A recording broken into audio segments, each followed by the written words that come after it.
All you need is a little bit of courage, even if you are shaking, even if you are scared to death, even if it takes your breath away. And you make that step, and on the other side is where you will build self-confidence. So keep that in your back pocket. You're listening to Make Some Noise podcast, episode number 415.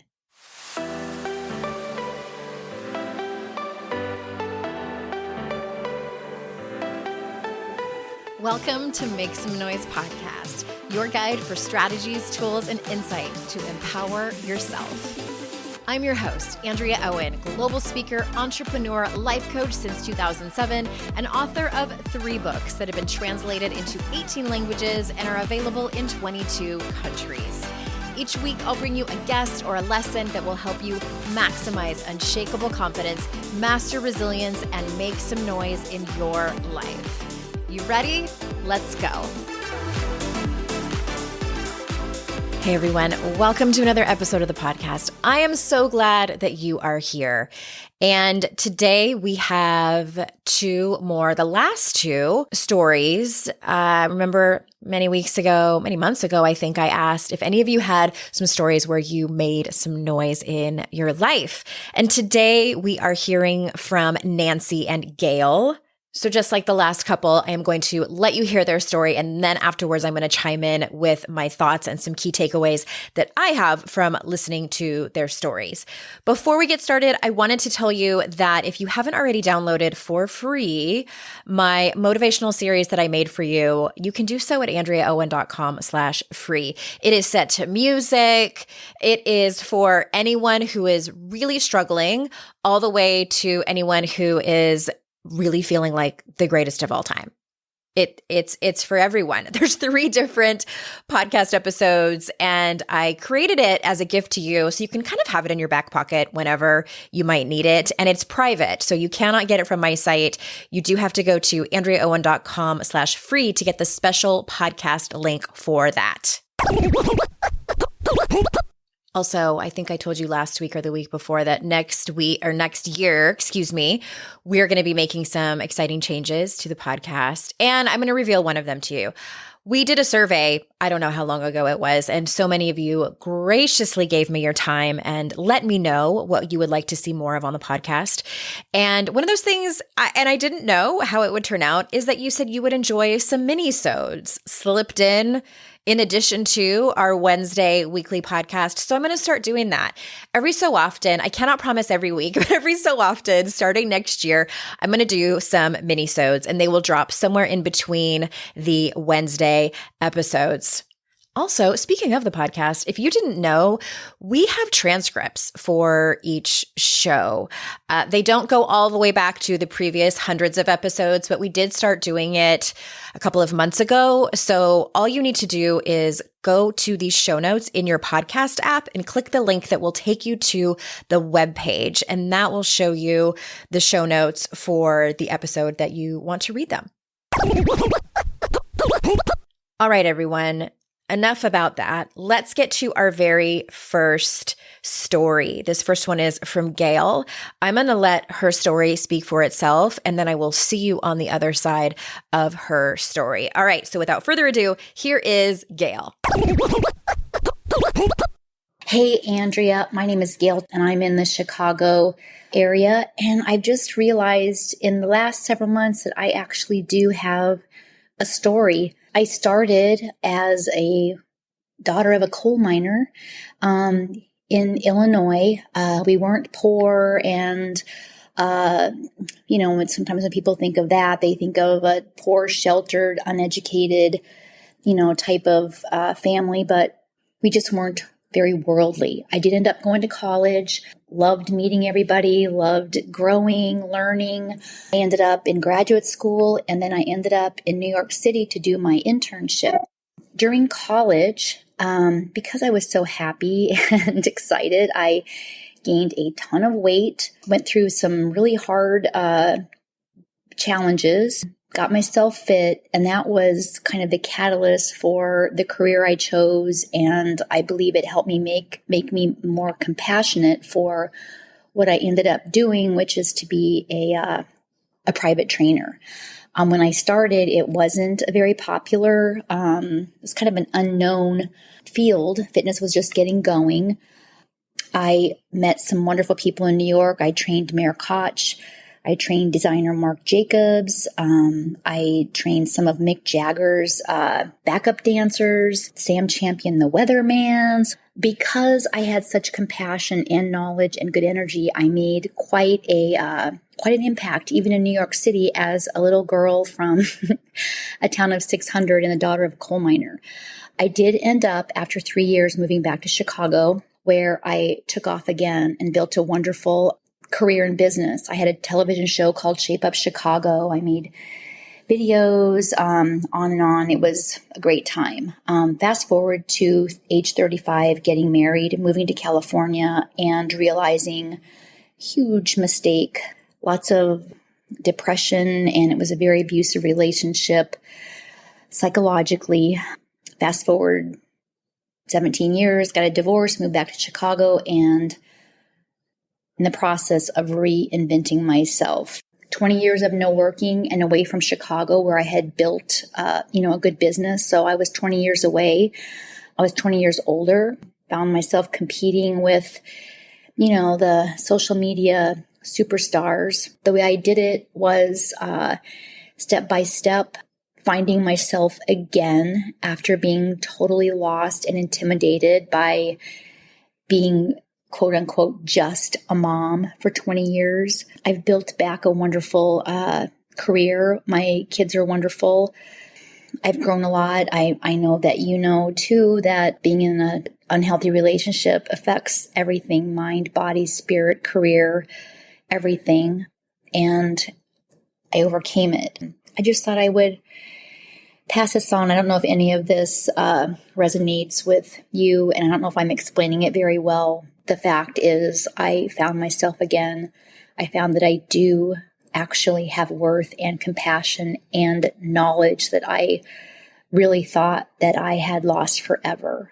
Confidence, I had none. I had less than zero confidence. On your page, I can't wait to read your book. And thanks. Thank you so much, Gail, for sharing that story. It's so interesting. Like, she went over what I assume is decades of her life and fit in some life lessons that she learned along the way. And there's a couple of things that jump out for me that I wanted to highlight in Gail's story and how she was making noise in her life.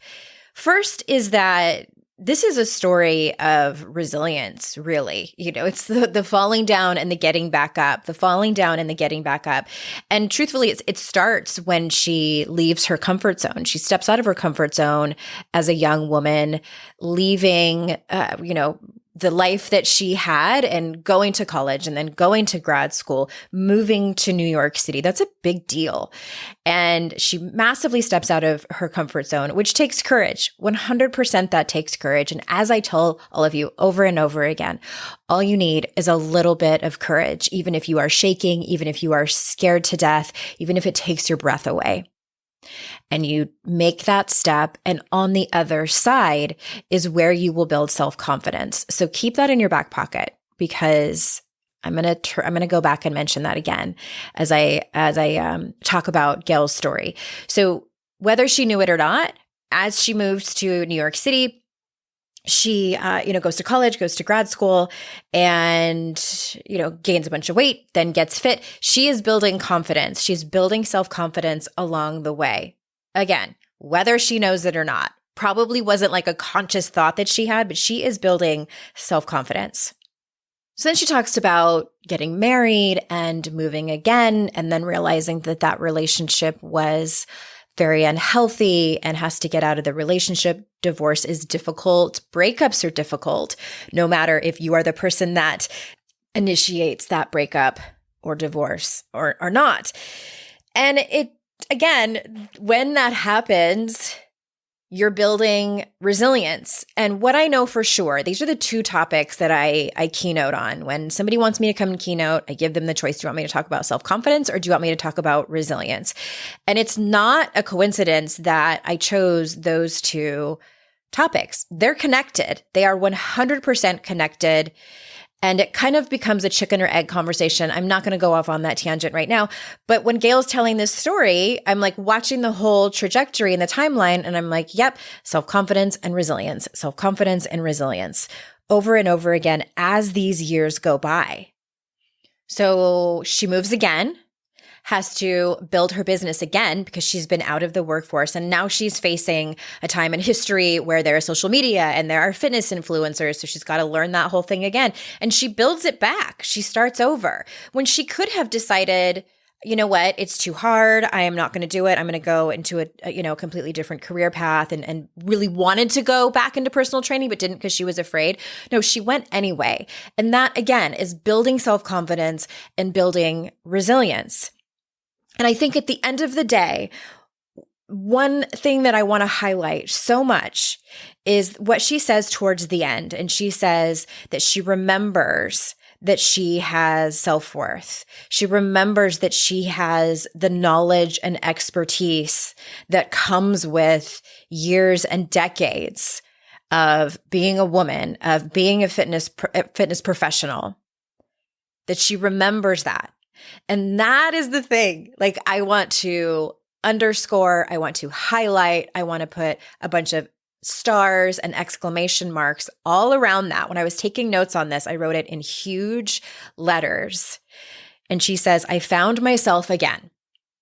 I found myself again. And I do think that we get to a certain age, whether it's in our 30s, 40s, 50s, 60s, beyond, where we realize, like, I have found myself again over and over. I personally don't think it's a one-time thing. I think that we come to these conclusions about our life, about ourself, about our worth, about our capabilities, about our self-confidence, about our resilience over and over again as the years go by, as we enter and have to face difficult and shitty circumstances. That is when we find ourselves again. That is when we build that resilience and self-confidence. And she said, I thought I'd lost it forever.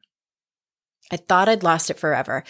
How many times, any of you listening, how many times have you thought that before? How many times you've been down on your luck, you've been down on your self-worth, and you forget who you are. You forget that you ever had any courage before. You forget that you had any self-confidence or resilience before.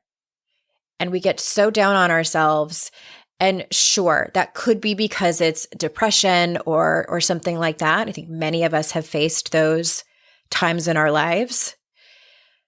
But when we are pretty much of sound mind, that is something that can be helped through getting support from others, through self-care, through watching your self-talk, thinking about the media that you consume, et cetera, all the things that you all are doing. I know that you're doing so many great things because if you're listening to a podcast like mine, then you care about what's going on in your life in terms of what you're consuming.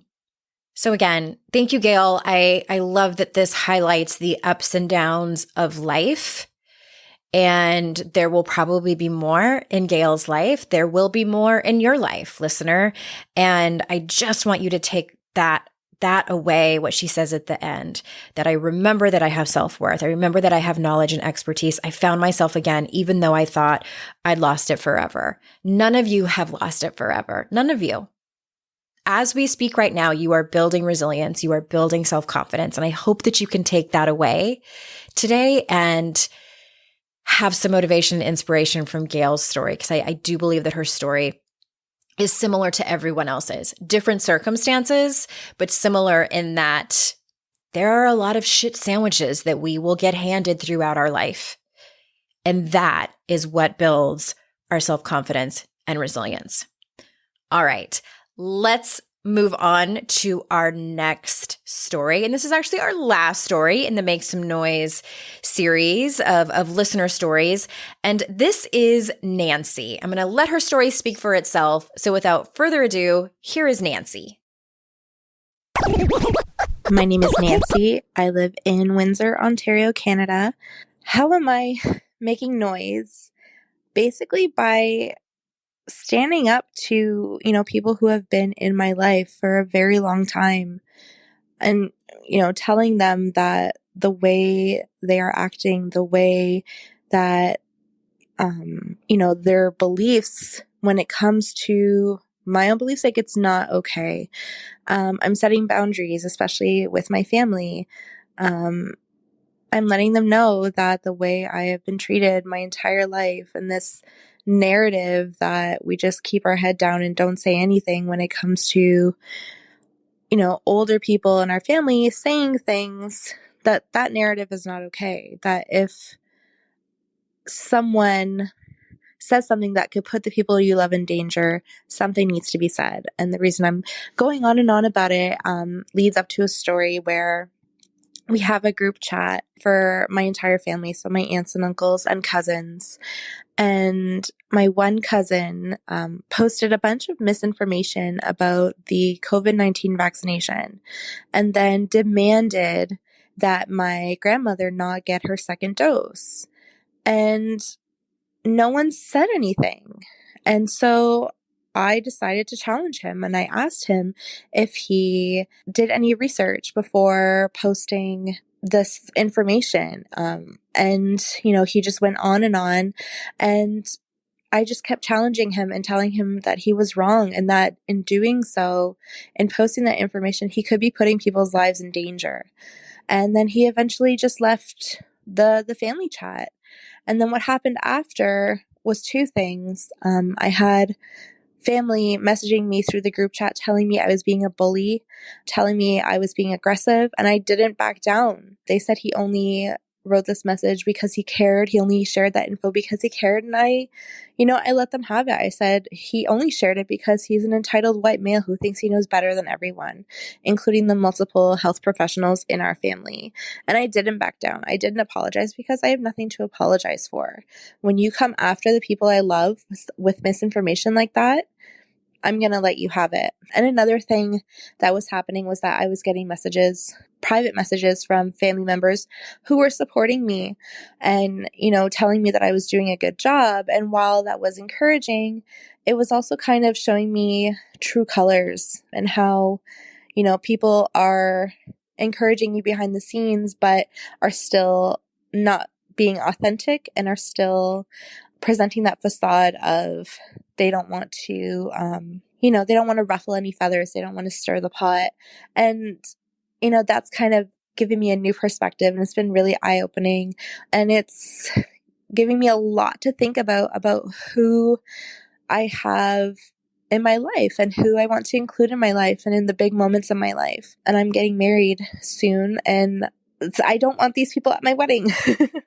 So that's another big challenge, but I'm very much looking forward to learning more about how to overcome that challenge and how to set stricter boundaries with those people who aren't serving me anymore.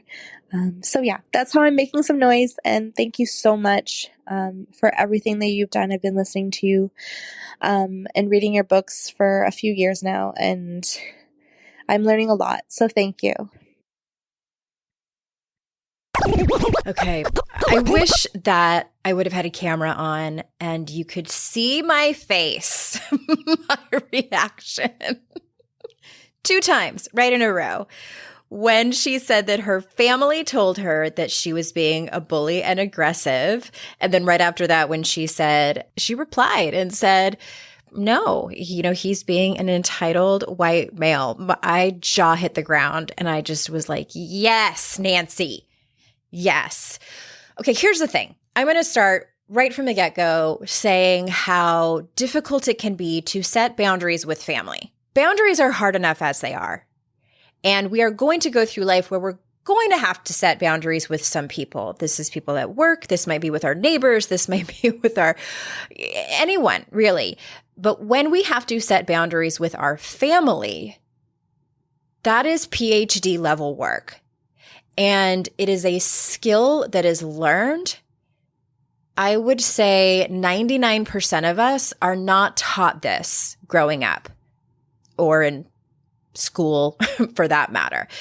There are so many great resources out there about how to set boundaries. I'm going to pop a link in the show notes. When I had my very best friend in the whole world, Amy Smith, I had her on and we talked about boundaries. I'm pretty sure I have that episode. If I don't, I will link to her podcast where she goes through step by step on how to do this, because it's a whole conversation in and of itself. But I will say this, do not go into these conversations cold, unprepared. This is one of those things where I highly encourage you to map it out, exactly what you're going to say, and have the success of the conversation be determined by how you show up in that conversation, not by what the outcome is. That's it. That's all you have control over.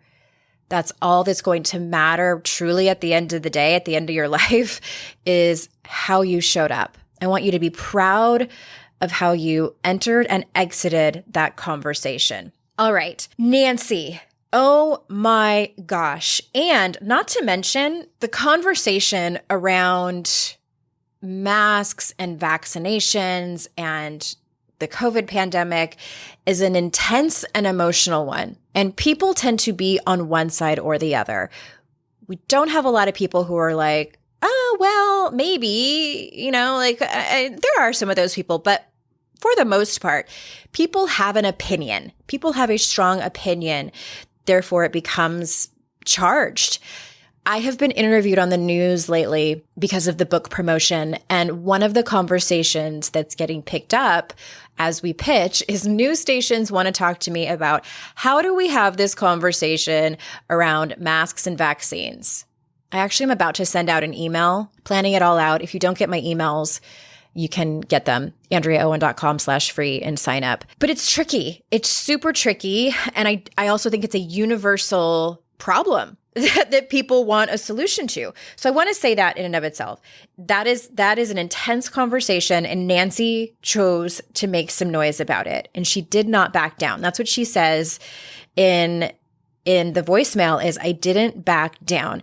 And I wonder if we can all relate to that moment when there's a conversation happening, whether it's a one-on-one conversation or an email conversation or a group chat like she was in, where something happens, somebody says something, and you staunchly disagree. And you have the option to say something or not say anything. Now, I do not recommend that you must say something every single time. This is what I talk about in the email and when I'm on the news. First, you have to determine, how invested are you in this relationship? How invested are you in this topic? Does it really matter to you? Because sometimes it doesn't. If these are strangers on the internet and a friend of a friend posted something like misinformation about COVID, are you invested in that relationship? What are the chances of you changing that person's mind? Not great. So if it's in a matter of self-care, not all conversations are worth having. It's not always worth it to make noise in every situation. But for this particular situation, it absolutely was worth it. This was Nancy's grandma, an elderly woman whom she loved, whom through looking at all the data and the research understands that it was in her grandmother's best interest to get the COVID vaccine, or I should say finish getting the COVID vaccine, get her second dose.